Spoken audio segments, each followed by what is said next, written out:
দেব versus Raj Chakraborty, খাদান versus সন্তান, এটা নিয়ে দেখছি সোশ্যাল মিডিয়াতে বেশ বাওয়াল চলছে। তো তার আগে বলি, দেবের খাদান সিনেমার নতুন একটা গান এসছে, বাপ এসছে, যেটা টেলারের মধ্যে আমরা প্রি টেলারের মধ্যে শুনতে পেয়েছিলাম।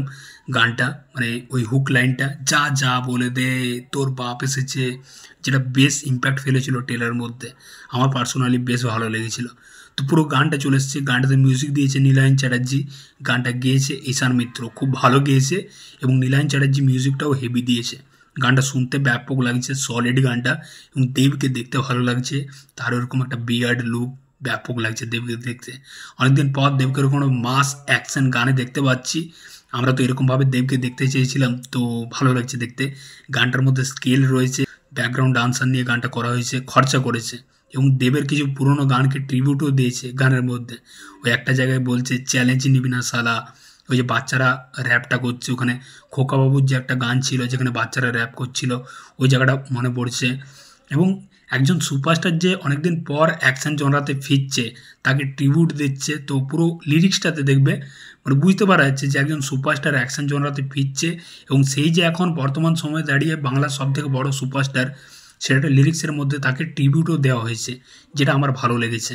পুরো লিরিক্সটা দেখবে আর কি গানটার, শুধু গানটা না, লিরিক্সটাও দেখবে, ভালো লাগবে শুনতে। তো আমার গানটা কিন্তু পার্সোনালি সত্যি ভালো লেগেছে। এবং গানটা শেষে লাস্টে ওই যে ক্যামেরাটাকে সামনে ডেকে বলছে ধূমপান স্বাস্থ্যের পক্ষে ক্ষতিকর, ব্যাপক ছিল ভাই, সিরিয়াসলি। তো এবার বাওয়ালটা নিয়ে কথা বলে নিই। দেবের খাদান সিনেমাটা আসছে 20 ডিসেম্বর ক্রিসমাসের টাইমে, এবং এসবিএফ প্রোডাকশন হাউস থেকে একটা সিনেমা আসছে সন্তান, যেটা ডিরেক্ট করছে রাজ চক্রবর্তী।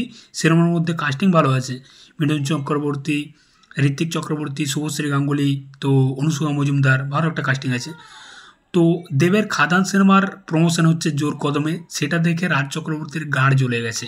সে তার সোশ্যাল মিডিয়াতে ফেসবুক পেজে মানে ফেসবুক প্রোফাইলে দেখবে 2-3টা ভিডিও পোস্ট করেছে, যেখানে সে খাদানকে পুরোপুরিভাবে টার্গেট করেছে, বুঝতে পারা যাচ্ছে। সে বলছে যে আমরা ভালো সিনেমাও বানাবো, আবার প্রমোশনও করব।